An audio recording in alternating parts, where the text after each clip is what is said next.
The virgin shall conceive and bear a son, and they shall name him Emmanuel.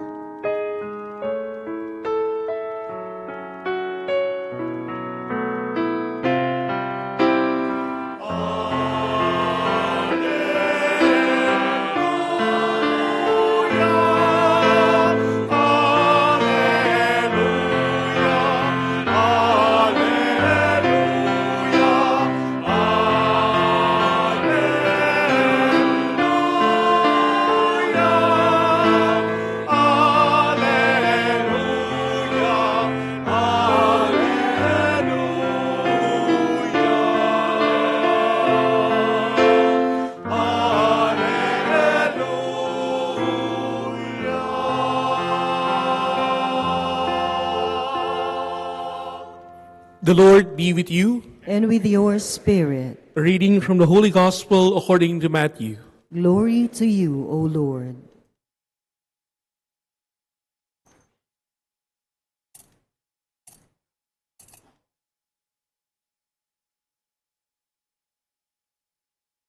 This is how the birth of Jesus Christ came about.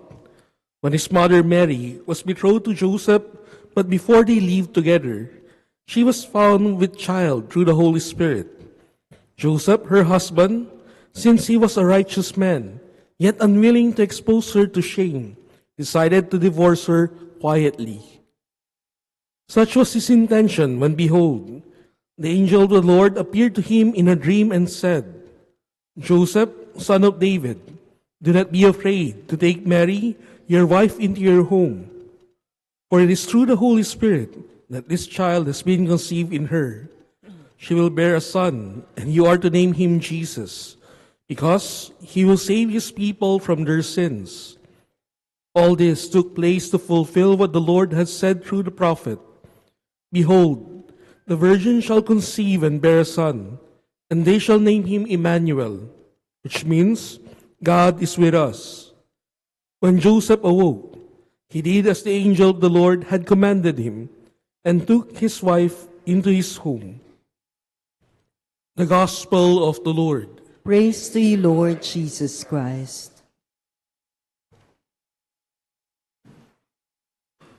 Sumainyo ang kapayapaan. Palakpakan natin si Lord ng malakas.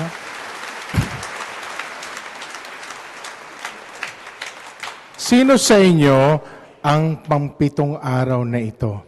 So from 1, 2, 3, dire-direchos or 7 days dito sa chapel, pumalakpak ng malakas. Sino sa inyo ang first time ito, no? Pumalakpak ng malakas? At least, ano? Alam nyo ba na yung 9 na araw, sinasamahan natin si Maria sa kanyang pagdadalang tao kay Jesus. Well, sa mga nagbuntis, alam nyo na ang 7 months, buhay na ang bata. Amen? Sabihin nyo, buhay na si Jesus. Sabihin nyo. Pero critical ang 8 months. Are you aware of that? 8 months is critical. Yes or no? Posible. Mas nabubuhay daw ang 7 month kaysa 8 month. Abangan natin mo, Senyor, Father Lemo, bukas, 8 day. Na? Kung nandito pa rin ba sila, very critical yon. Na? My brothers and sisters, today, we celebrate the 7th day of Simbang Gabi and as well as the 4th Sunday of Advent. Harapin ang katabi. Harapin ang katabi. Sabihin niyo sa katabi niyo, mukhang matigas ang ulo mo. Sabi niyo,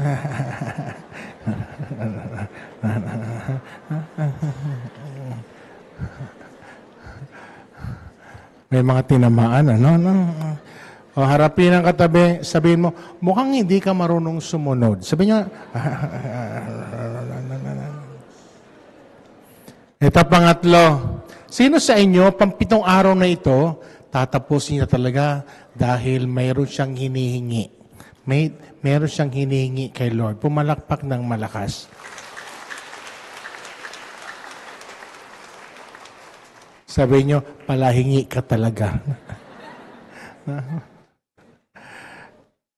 Alam niyo, 3 bagay. Nag-away ba kayo mag-ina? Mukhang nag-away yung mag-ina. 3 things I would like to share to today as we celebrate this Mass, the 7th day of Simbang Gabi, and as we honor the person of Saint Joseph. 3 bagay na nais kong tandaan natin. No? Alam nyo, pag tinatawag, sumagot. Pag inuutusan, sumunod. Sabi nyo, pag tinatawag, sumagot. Sabi nyo, pag tinatawag, sumagot. Pag inutusan, sumunod. Ulitin nyo, pag tinatawag, sumagot. Pag inutusan, sumunod. Malaking problema natin yan, no? Ang daming tinatawag na hindi sumasagot, nagbibingi-bingian. Alam niyo, sa araw na ito, we celebrate yung pagtawag ng Diyos kay Jose. Wow. At alam niyo, tinatawag din tayo ngayon. Naalala ko, mamaya kasi magkakaroli ako sa inyo. No? Naalala ko yung kwento ng Ermita Catholic School. Nagsimula ito 1903. Ito ay sinimulan para sa mga anak ng mga dansef dyan sa Ermita, no? Totoo ito, no? Pinapakita dito yung pagmamahal ng simbahan ay para sa lahat. Pagkatapos, nagkaroon ng pandemic, nagsara, natrag estudyante, 7. Tapos, last year, sabi ni Cardinal Advincula, buksan daw. At inutusan akong buksan. Sa loob ko, ang dami nagsasara, tapos magbubukas. No? Pero sabi ko, susunod. Susunod, hindi dahil alam ko ang dapat gawin. Susunod ako dahil nagtitiwala ako kay Lord. Yung pagsunod, hindi dahil naiintindihan. Yung pagsunod ay nakaangkla sa pagtitiwala sa Diyos. At araw-araw sabi ko, Lord, ano ang gagawin ko? May mga panahon na wala akong narinig na sagot. Pero hindi ako tumitigil at nagtatanong, Lord, ano ang gagawin ko? Isang araw, naglalakad ako, papunta sa isang eskwelahan, bigla ko nakita yung sasakyan. Kinento kasi yung Child of Philippines sa sasakyan, yung van nila. Bigla akong itinuro sa ko, Lord, gusto kong makausap yan, patigilin mo yan. Yung katabi, may kasama ako papunta, siguro sabi ng kasama ko, nababaliw ito si Father, nagsasalita. No? But that was an act of faith. Patigilin mo yan, Lord. Gusto ko ay tumigil. Tumigil yung sasakyan mismo sa pedestrian. Pagkatapos, ang dami nagbubusina. Hindi talaga umalis yung sasakyan. Bumaba yung nakasakay sa harapan. Sabi sa akin, Father Nolan! Sabi ko, sino ka? Sabi niya, Father, may pinamimigay kaming mga alak, donasyon ito sa amin. Expired na ito ata, Father, pero meron pang 1 month grace period. Baka gusto mo. Sa loob-loob ko, expired, pinamimigay. No? Sabi ko, sige, bigyan mo ako. Ipapainom ko sa mga maintenance namin para maging masipag. No? Tapos sabi ko, hindi ito ang rason kung bakit tayo nagkita ngayon. Hindi ito dahil sa expired na alak. Pagkatapos na nag-usap kami, sige Father. And you know, our first action was not putting the students to school. Our first action with Child of Philippines was baptizing street children. Sabi sa akin, alam mo, Father, matagal na namin ninanais sa mga bata mabinyagan. Nahihirapan kami, Father, binyagan sila dahil, Father, may hinahanapan ko yung mga dokumento. Father, wala naman silang dokumento. Sabi ko, sige, kakausapin ko, Cardinal. I never thought that that was the start All the while, I thought, ang umpisa ay pagbubukas ng eskwelahan. Ang umpisa pala ay pagbubukas ng pananampalataya para sa mga bata. See? When we say yes, even if we do not understand, when we say yes, even if things are not clear, expect many surprises from the Lord. Ang nagtitiwala ay makatatanggap ng biyaya. Amen? Uy, amen? Pagkatapos, may mga meeting kami, mga meeting. Nakilala ko yung kanilang mga ambassadress, no? So, Father, let's help one another. Raise funds for them. Nagkwento lang ako na nagkwento. Sabi ko, Lord, hindi ako ang gagawa, ha? Ikaw ang kikilos. Utusan mo lang ako anong gagawin ko. Kayo pa rin, Lord. And last meeting namin with Child of Philippines, meron na kaming 350 street children na magsisimulang mag-aral from grade 7 to grade 11. Ang natira 7 dati, naging 300 plus.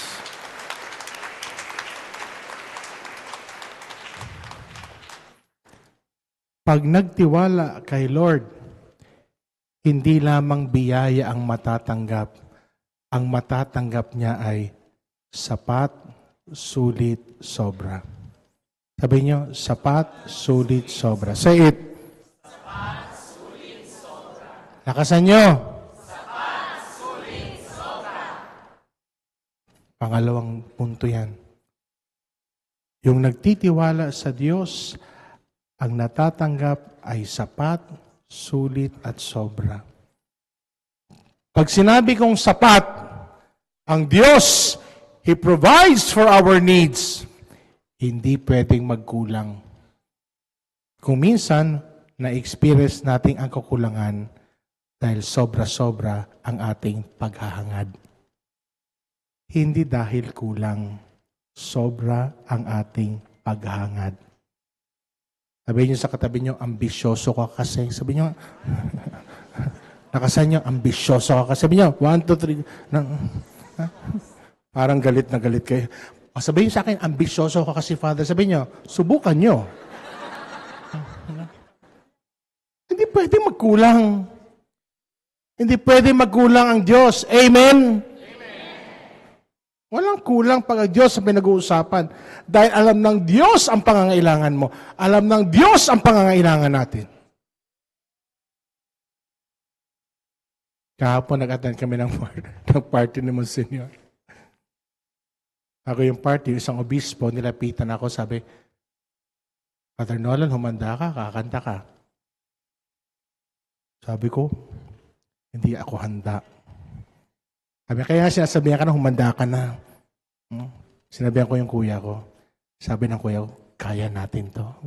Siya palagi handa talaga, no? Handa sa laban to. Tapos, tumatanggi ako. So, pumunta ako ng restroom. Nung pumunta ako ng restroom, tinawag pala kami ng nunsyo. Where are the Care Brothers? They will sing now. Sabi ng obispo, tumakas na sa CR yung isa. Hindi kami pinakanta dahil maganda ang boses namin. Hindi naman ganun kaganda ang boses namin. Medyo lang.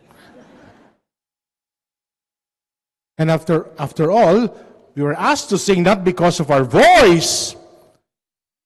It's not about voice. And we sang not because we can sing well. We sang because we know the request come from somebody whom we felt loved us. And we will never say no. Pag ang nag-request, mahal mo, at nararamdaman mong mahal ka, hindi ka tatanggi kahit mahirap. Amen? Hoy, amen? Yung mga magulang, sabi niyo, hindi niyo ibibili. Galit na galit kayo, pinapagalitan nyo, hindi kita ibibili. Iyak na kayo yung bata, hindi kita ibibili. Sige, mamaya na. Hindi ibibili, tapos mamaya na. Dahil alam mo na mahal mo ang anak mo. Hindi mo matitiis yan. Amen? Hindi tayo matitiis ng Diyos. Alam ng Diyos ang hinaing natin. Alam ng Diyos ang pinagdadaanan. Alam ng Diyos ang nararamdaman ni San Jose nung malaman niya na si Maria ay buntis na bago pa sila magsama. Alam ng Diyos yon. The Lord knows what is in our heart. The Lord knows our struggles. Alam ng Diyos ang nasa puso natin. Wala tayong pwedeng itago kay Lord. Amen? Sabi niyo sa katabi niyo, wala kang pwedeng itago kay Lord. Sabi niyo, when the Lord knows our struggle, in the same way that the Lord knows the struggle of Jose, what did the Lord do? Nagpadala siya. He sent an angel. Tandaan nyo, in moments of struggles, in moments of doubt, in moments of difficulty, may ipapadala si Lord. Magpapadala talaga si Lord to remind us that God is with us. Sabi nyo, magpapadala talaga si Lord. Sabi nyo, ang problema siguro, baka yung ipinadala, hindi nyo napansin. Dahil iba ang gusto yung tingnan. And that's where the problem enters. Because we are too much focused on what we really want, the results that we want. So we fail to appreciate and see what the Lord has sent and the blessing that He gives to us. Amen? Sabihin sa katabi, nagpadala si Lord. Sabihin nyo, hindi mo pinansin. Hindi. Sino sa inyo dito ang mga binata at dalaga na medyo may edad na? Pumalakpak ng malakas.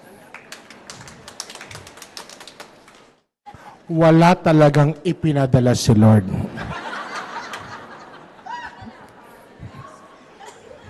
Kala nyo may pinadala si Lord.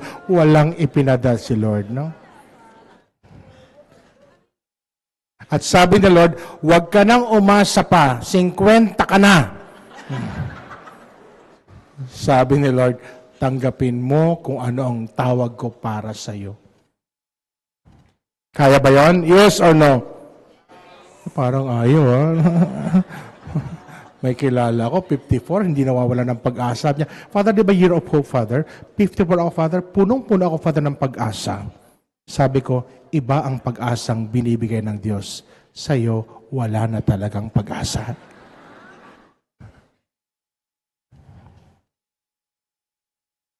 Nagpapadala si Lord. Ang tanong ay, yung ipinadala ni Lord, tinanggap ba natin? Look at the gospel today. What did the Lord do? He sent an angel. Tinan niyo ang katabi niya, kumukha bang anghel yan? No? Kung padala ba yun ni Lord? Tinan niya, nakita ko yung anak ko, niningitan yung nanay niya. Oh, no? Bunso mo yung anak, bunso. Oh, kaya para medyo pilyo. Ha? No? You know, an angel reminds us that everything that God sent would always bring good news. Lahat ng pinapadala ng Diyos, mabuting balita yan. Kaya kalimitan, hindi naging mabuting balita sa atin kasi iba ang ating mga expectations. We always think that our plan is the best. We have forgotten that God's plan would always be the best for all of us. Patuloy na magpapadala ang Diyos. Tapos, nag-usap naman kami ni Mylene. Sabi niya, Father, magti-taping ka. Sabi ko, bakit? Father, yung anak ni Karen Davila, Father, ambassador po natin. Very interested si Karen Davila para mag-taping daw kayo, para mai-promote at maraming tumulong. Dahil, Father, sabi sa akin, dahil, Father, sabi ko, may Diyos. Hindi, Father, sabi mo, may puhunan. Yun ang segment ni Davila, may puhunan. Akin, hindi. Sasabihin ko sa akin, may Diyos. Aanin mo ang puhunan pag wala ang Diyos. Pag may puhunan na wala ang Diyos, mauubos ang puhunan. Pero pag may Diyos, magpapatuloy ang biyaya. My brothers and sisters, today, as we celebrate this Mass honoring Saint Joseph, tayo ay tutugon sa tawag. Tayo ay kikilos pag inaanyayahan ng Diyos. Dahil alam natin na ang Diyos ay lubos-lubos ang pagmamahal sa atin. And every day, that's what I look forward to feel the love of God. And the love of God allows me to live my life every day. The day may not be perfect, but the love of God has perfected all imperfections every day. And allow me to live my life to the best that I can, provided by God's grace.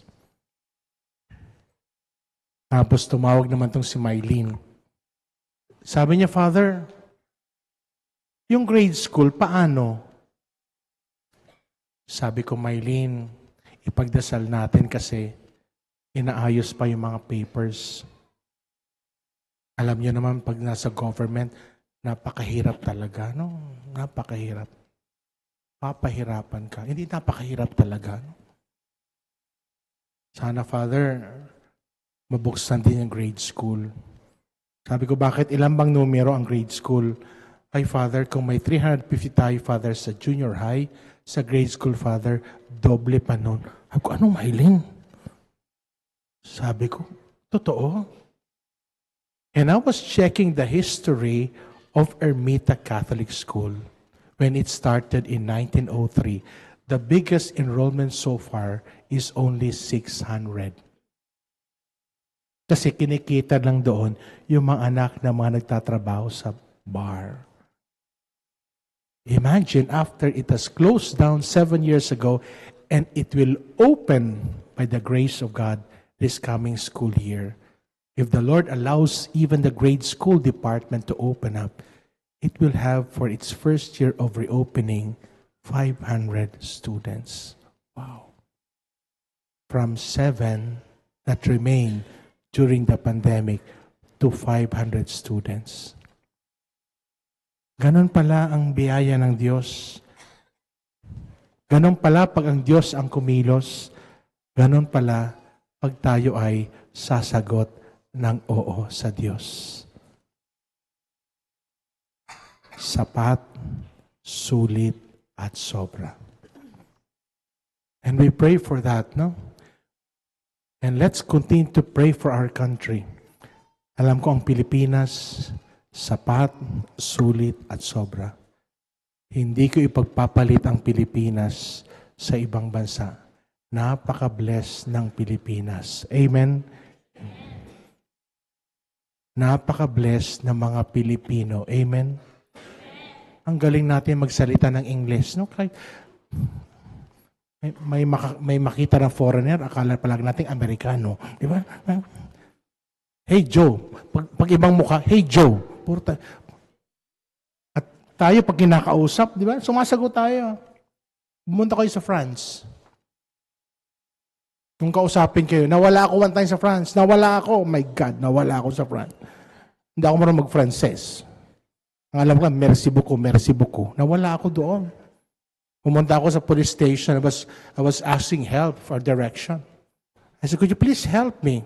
Sabi sa akin, wala. Hindi sasasat ng Ingles.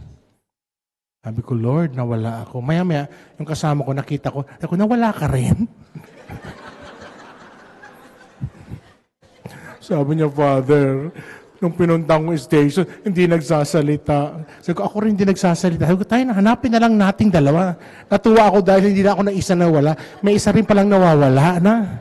Imagine, dahil kaming dalawa nawala, natagpuan namin yung patutunguhan namin. That's grace. Kung minsan kinakailangan mawala, kung minsan kinakailangan maranasan yung pagwawala, at doon magsisimula ang pag-aayos na gagawin ng Diyos. See how God works? Uy, kinakausap ko kayo. See how God works? Kagabi, pagkatapos habang kumakanta, kinikwento ko to. Sabi ko sa kanila, 2025 will be the best Christmas for us. For my brother, for me, and for our sisters. Di ba kinento ko sa inyo, may kapatid kaming bunso na umalis sa amin for 15 years. One time tumawag siya. Sabi niya, I'll be coming back. Sabi ko, talaga? Sabi, hindi ka naniniwala? Sabi ko, bahala si Lord. Hanggang walang plane ticket, hindi ako maniniwala. Sometimes you are like that, no? We always need proof, right? No? Sabi ko, hanggang hindi ka lumilipad, hanggang hindi ka nakikita sa bahay. And the Lord made it happen. Because we never stop praying. We never stop hoping. We never stop believing.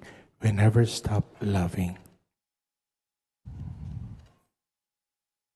My brothers and sisters, I suppose all the things that happened in the life of Saint Joseph, these are all products of his prayer. Mahirap yung pinagdaanan ni San Jose kung walang panalangin. At yon ang panghahawakan natin. We'll hold on to that. We hold on to that. We will never stop praying.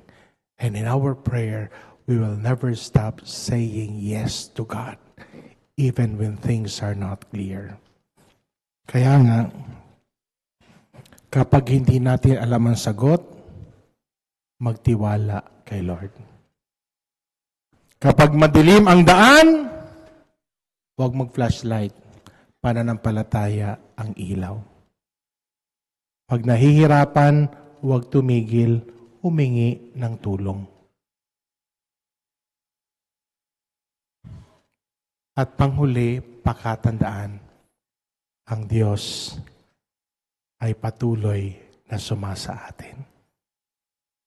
Today, as we celebrate this Mass, the seventh day of Simbang Gabi, buhay na buhay ang Diyos. Buhay na buhay ang Diyos.